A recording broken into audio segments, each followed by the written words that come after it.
Hello and welcome to this special Easter weekend edition of Harmonious World.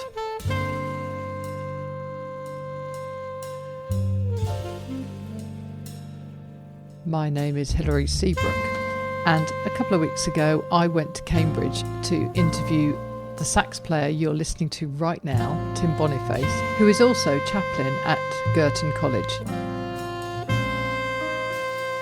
I heard Tim playing his Psalter Themes for Peace at St Albans Abbey a few weeks ago, and you can read my review of that gig on my blog. Tim's album The 8 Words from 2016 features a jazz suite based on the 8 sayings of Jesus in the Passion according to St John.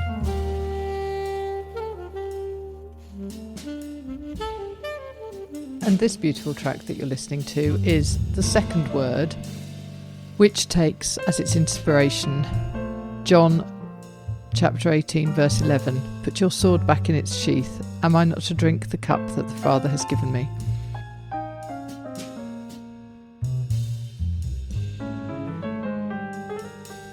Tim and I had a lovely conversation in his study at Girton College in Cambridge, and I hope you enjoy listening into our chat.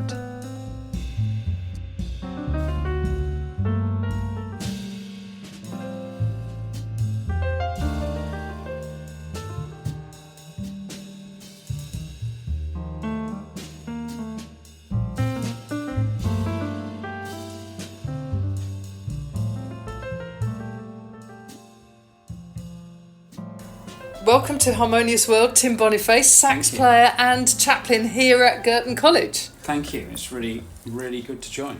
Lovely. So I want to talk to you about everything, but specifically I want to talk to you about Psalter, which is how I last saw you and heard you play, which was at St Albans Abbey. So should we start with that? Great. Yeah. So tell me about the suite, how it came about, because it's got a very specific meaning behind it. Yes, so Psalter is a 6-part jazz suite that picks up 6 verses in the book of Psalms, which include the word peace. And it goes through quite a range of what peace can mean, whether it's peaceful, restful sleep, whether it's peace from war, whether it's inner peace. Also, peace is injustice. People can hold their peace and ignore the cries of those who are suffering.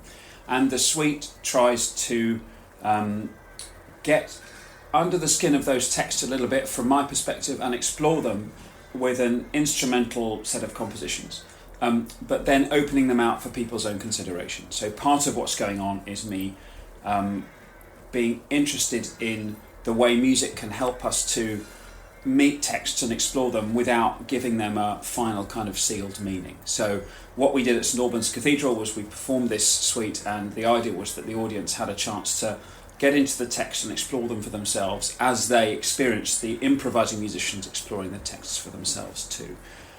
It came about because a friend of mine contacted me knowing that I'd written 2 suites like this before, one based on the Passion in St John and the other one based on the Christmas story.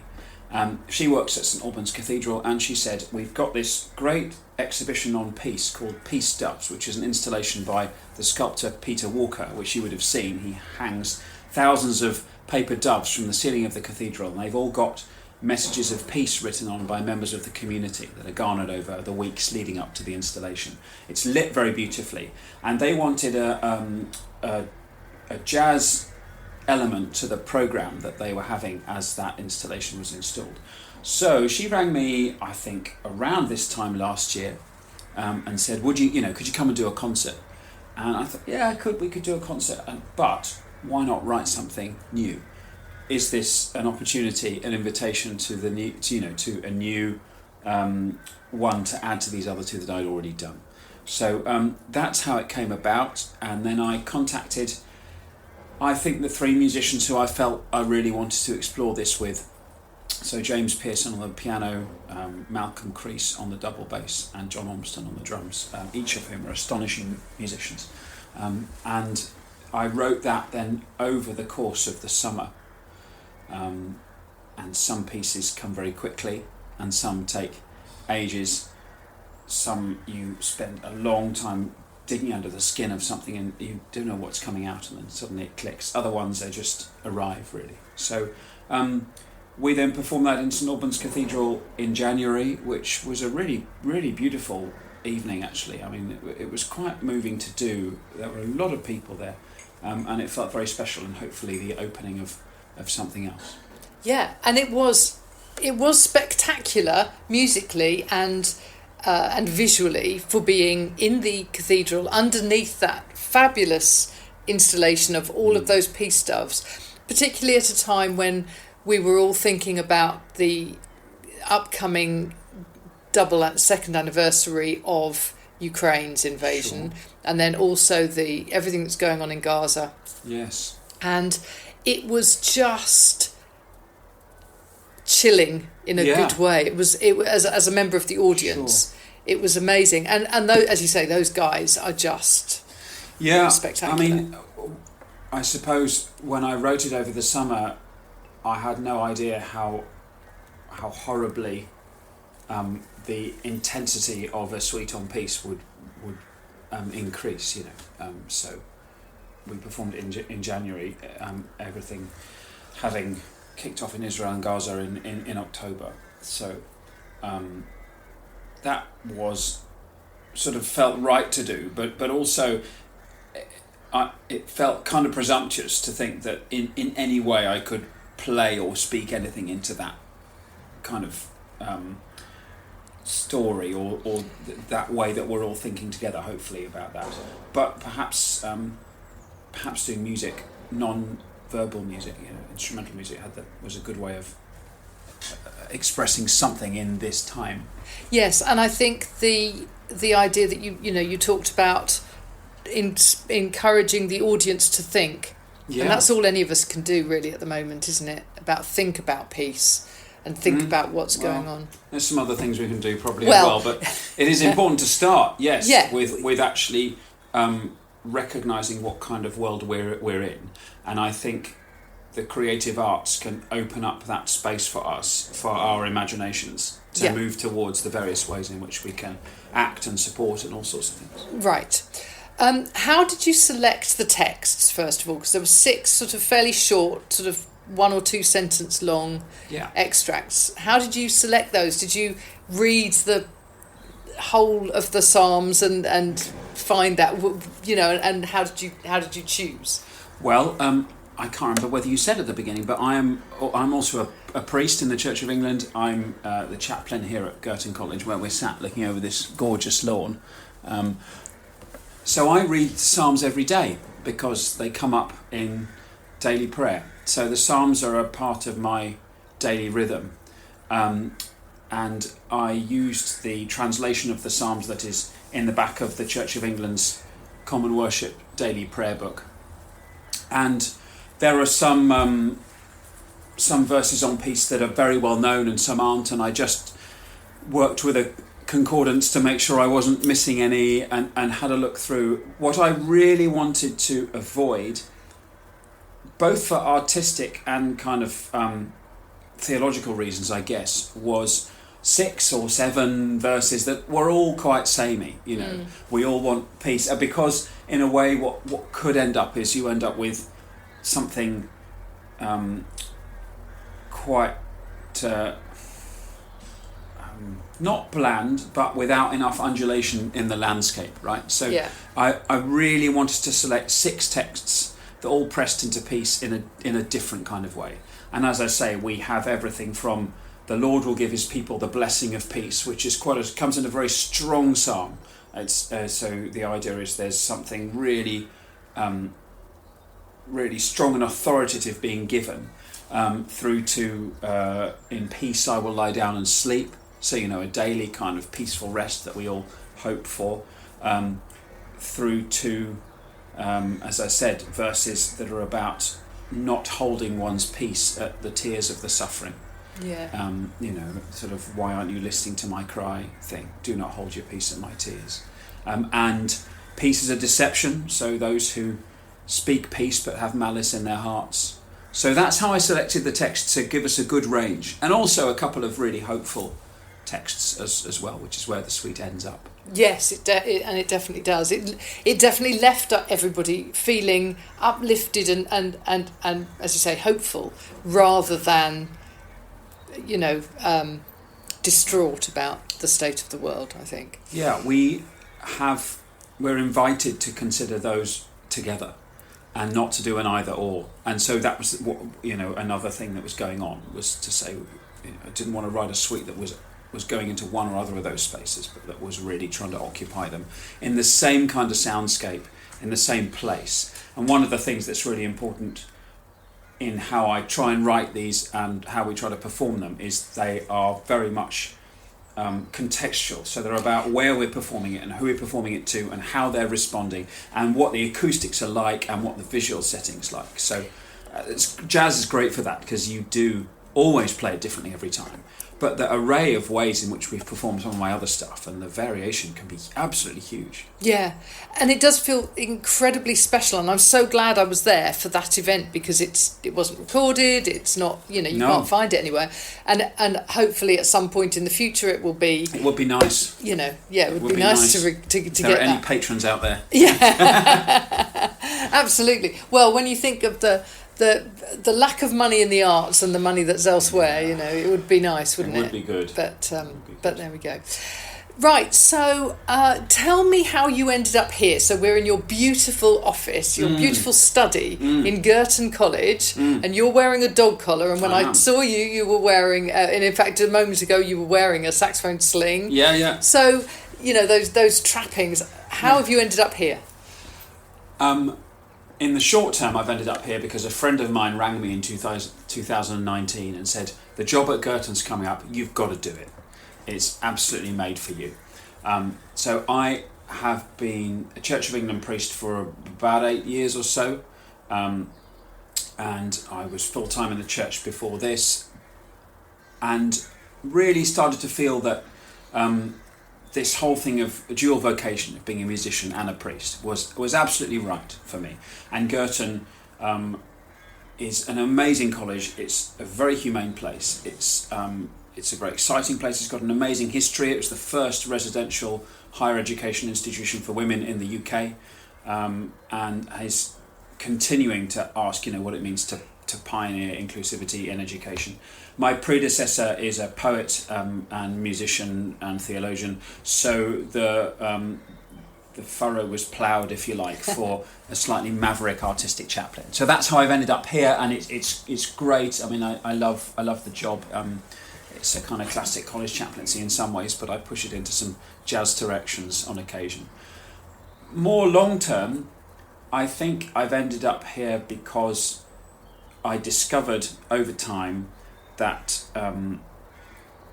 playing music, but jazz particularly, and prayerful life as a Christian are both rooted in the same kind of place. So it took a while to learn, but they're not in competition. They're both me. I'm 100% priest and 100% musician. It's not trying to make space for God and space for jazz. God doesn't need space. It doesn't work like that. So it's not always been a comfortable journey, but I think both the tradition of the Church of England broadly, notwithstanding issues that we have at the moment and have always had, and also the tradition of jazz, felt like places where I belonged quite early, around kind of 9, 10, 11. Okay. So my grandfather was a priest, and I always felt like, yes, that was a space where I felt comfortable. And vocationally, you sort of discern over time that, okay, I think that might be a place where I'm being invited to be me and to give myself there. And jazz, my dad took me to a jazz concert when I was 11.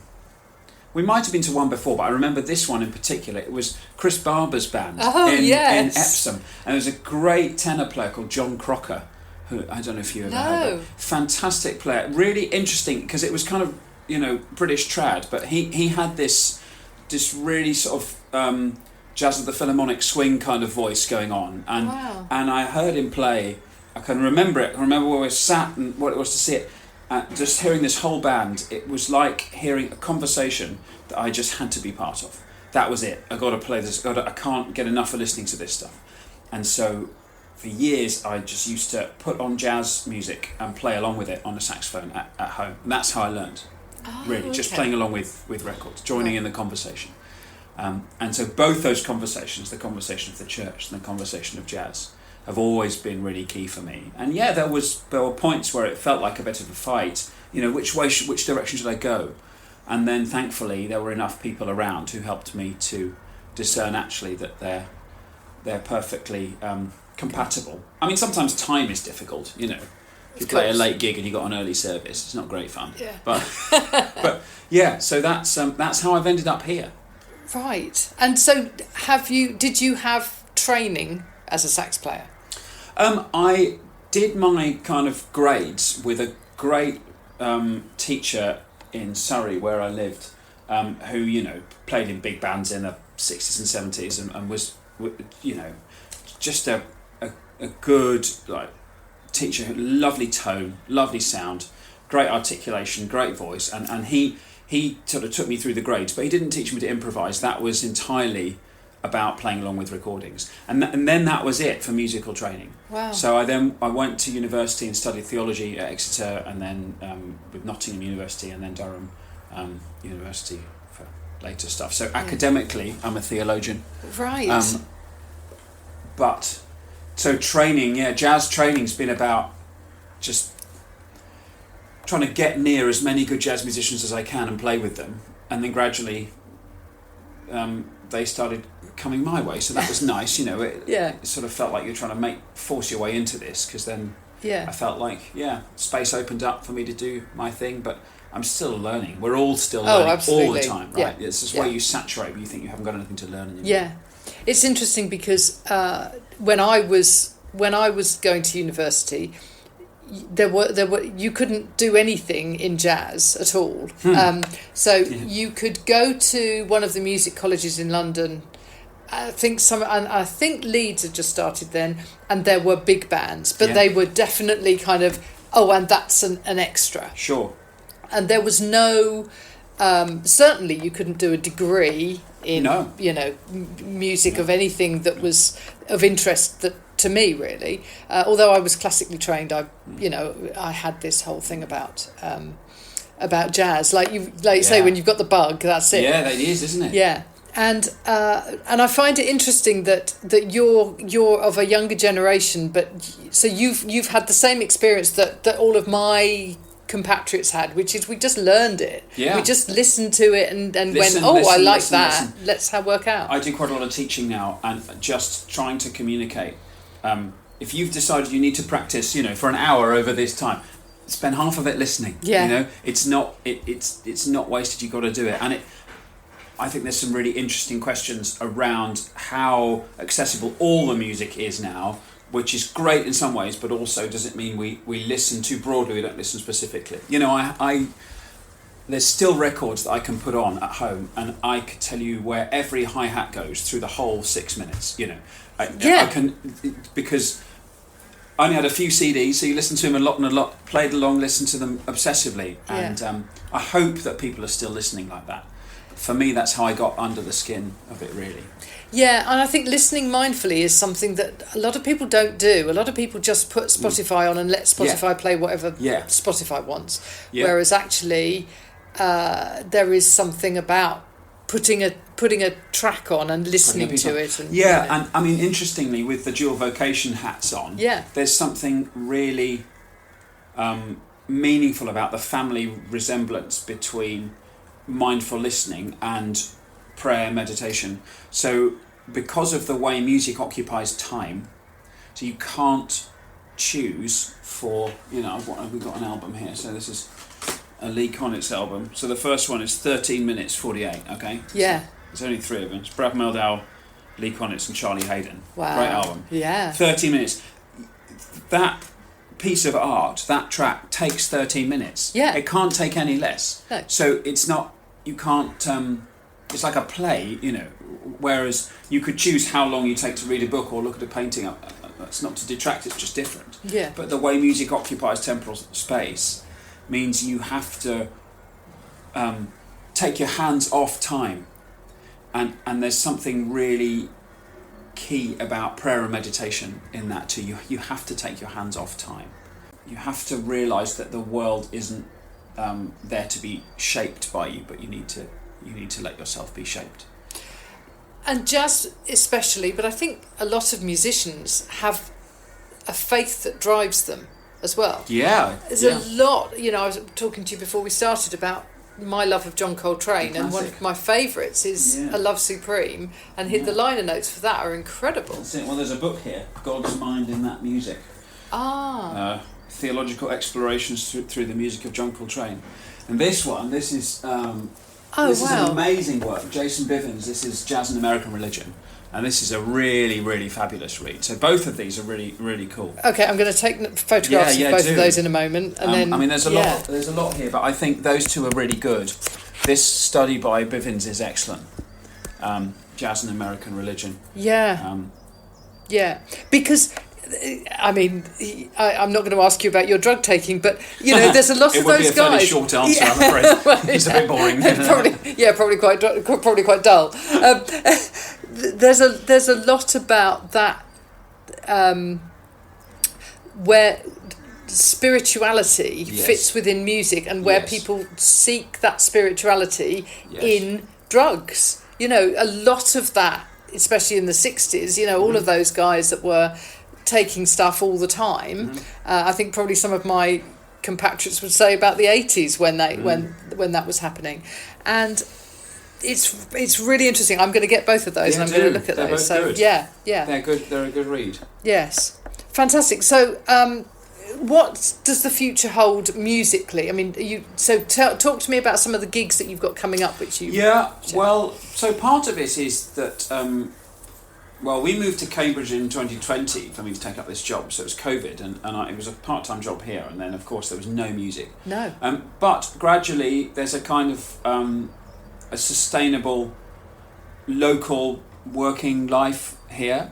So I teach about 15 students a week. I play at the University Arms on Regent Street, which is a hotel. I share that gig with a great tenor player called Sam Miles, and we do like week on, week off. He's amazing. Everybody should listen to him. Plays with Tom Green's septet.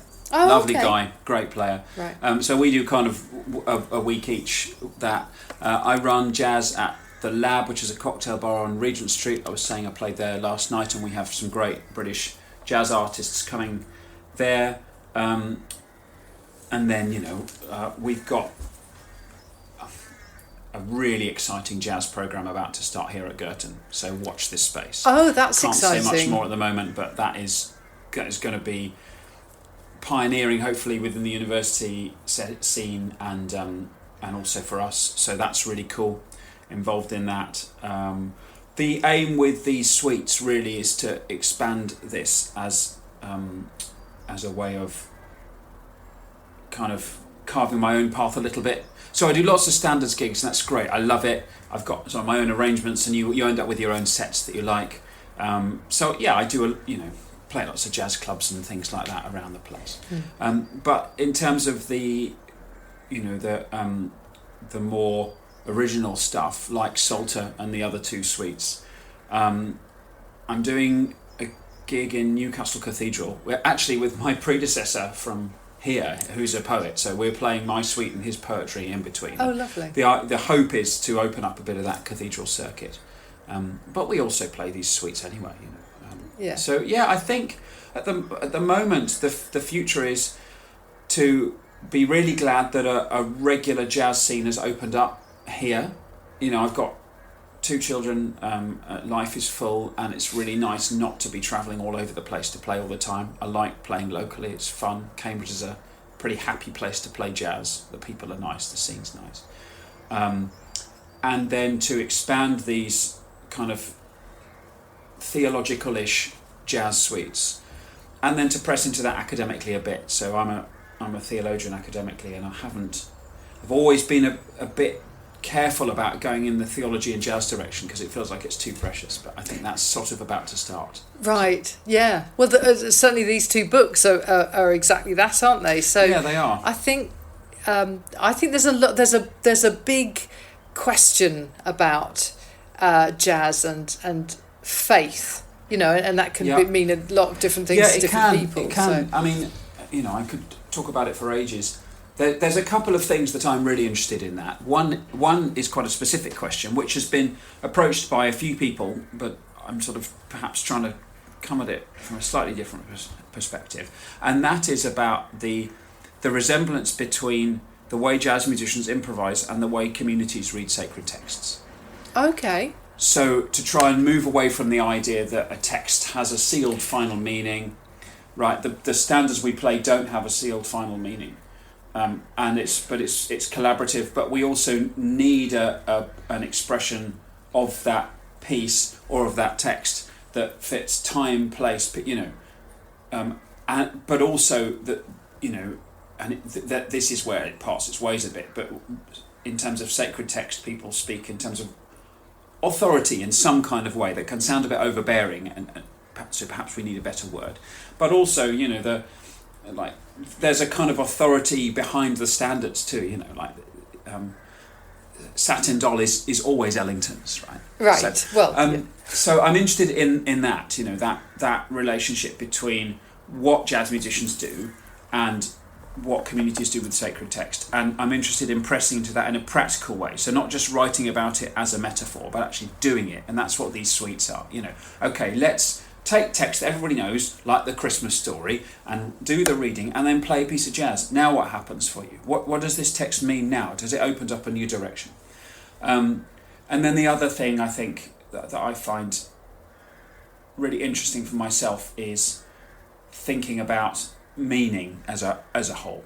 And people say, music speaks louder than words, and that's probably because it doesn't, if that makes sense. It's because it doesn't try and do what words do, and so again we're trying to move away from that very tightly defined thing. It doesn't really help us to be in this world with the idea that in order to flourish we need to be able to define and understand everything. I don't think that's very helpful.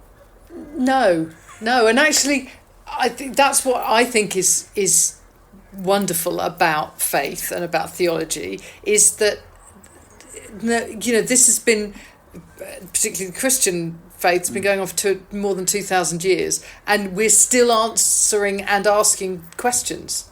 Yeah, and we have a responsibility to do so. Yeah, I think that's the thing. It can be evasive sometimes to think that the meaning of this is sealed and we simply have to apply it. Not to get into theology too much, but that even a cursory reading of the New Testament will show you that that's not really the kind of thing that Jesus did. Walked around going, right, that's how it's always been. In fact, it's completely other from that. Yeah. Well, that's fascinating, and I sense that we could carry on with this conversation for a long, long time. One of the things that I did want to talk to you about is the work that you do quite a lot with James. Pearson, James Pearson. Yes, because he is he's one of the people that I want to get on this podcast because his father was married. His father's first wife was my piano teacher. Okay. And so James's half sister is a really good friend of mine who was her daughter. Okay. And so I feel I feel a real kinship with him, which is really quite interesting. But he's a fantastic pianist. Oh, yeah. Isn't he? World. Yeah, I mean, James is a true crossover. So, he's a genuine classical performer and exceptional jazz pianist. So for people who don't know, he's the artistic director of Ronnie Scott's in Soho, which of course is probably the most iconic jazz club in the UK, one of the most iconic in Europe, if not the world, really. So James is the artistic director there. He's just got the most incredibly broad palette as a pianist. He's a real expert in the styles of, the whole range. In fact, I think there's the history of jazz piano in 3 minutes or something on YouTube, right. which you can get. And yes. So, how did I meet James? I met James through Polly Gibbons, who's a singer. They work together a lot.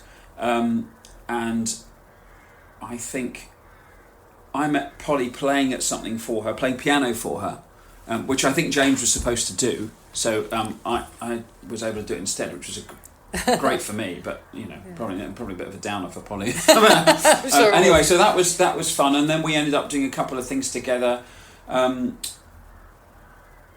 which was lovely. And then I asked him to play at something here, and then this question arose through a couple of my colleagues here at Girton of, look, this guy, what he does and how he does it seems to fit really well with here.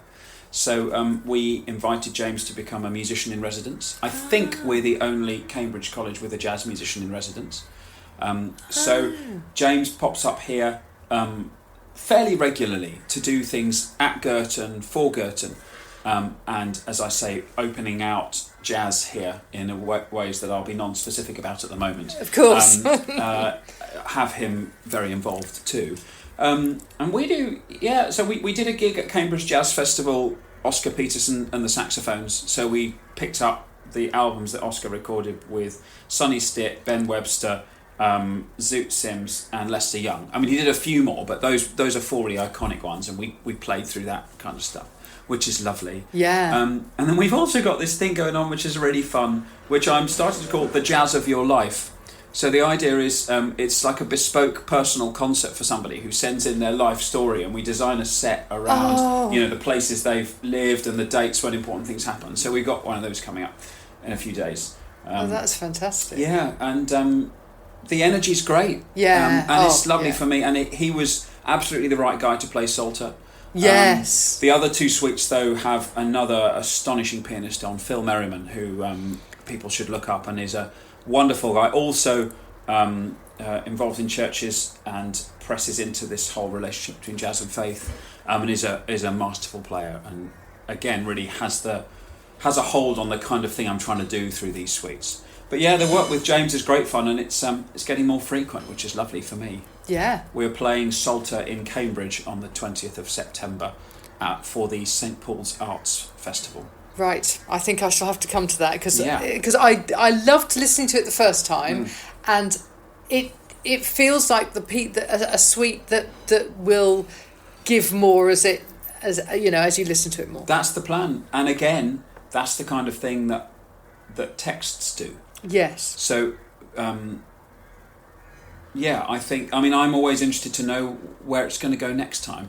I guess the one thing, this was the first time we'd performed it. I said to you, we all played it for the first time the morning. We had Incredible. the crypt in St Albans Cathedral for the day, and we just sort of tea and biscuits down, and we just explored it, because I hadn't heard it. When I write on piano, and then I sketch it out and write charts, but I don't program them into a computer or anything, so I don't hear it until the day.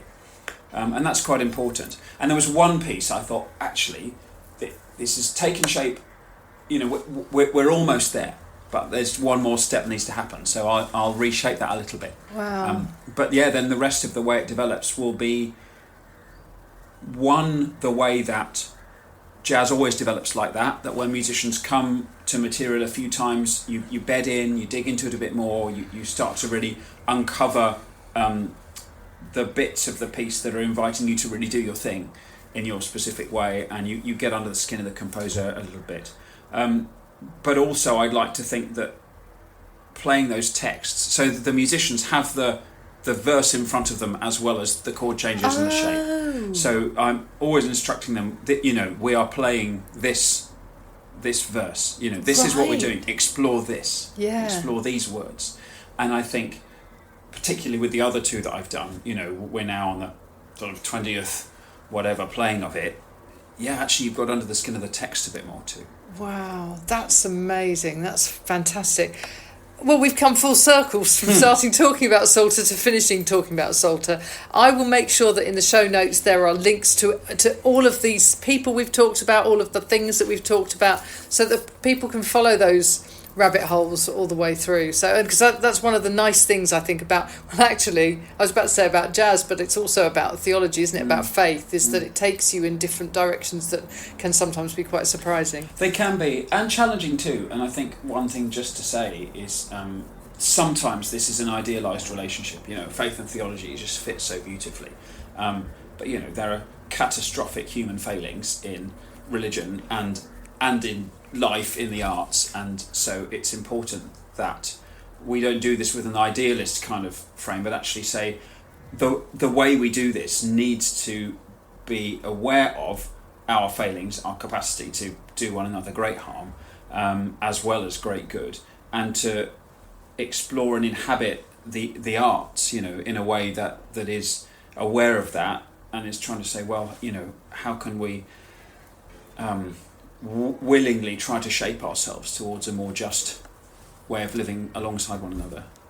Fantastic. As you know, this is called Harmonious World, and that's from a Quincy Jones quote, which says, imagine what a harmonious world it would be if we all shared a little of what we're good at. So thank you for sharing a little of what you're good at. It's a delight to have a chat. It's really lovely.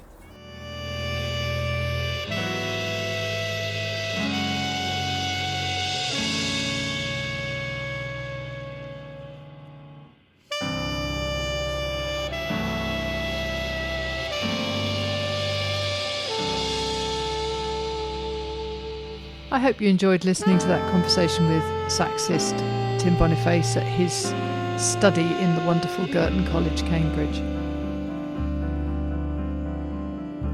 What you're listening to now is the 8th word, taken from the 8 words, Tim's Easter suite.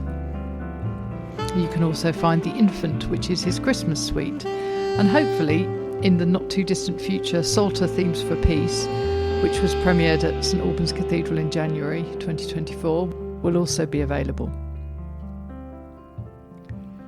But thank you for joining me once more for Harmonious World, and I hope your Easter weekend and any holiday that you have around now is very pleasant.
Thank you for listening to the latest episode of Harmonious World. My name is Hilary Seabrook, and it's a great delight to bring this series of discussions with musicians and composers and writers and all sorts of people to you. Obviously, there's no point in having a podcast if people aren't listening, and I'm very grateful to my listeners for doing so. Thanks also to Joe English for composing and performing this new theme tune. So wherever you get your podcast, you can leave a review. You can share this with your friends and family, either as a link or on social media and that sort of thing. I'd be really grateful for that. Don't forget that you can subscribe now. There's a link wherever you get your podcasts. So have a great week, and please remember why I started this, which is just to try and make the world a little more harmonious. Thanks for listening to Harmonious World.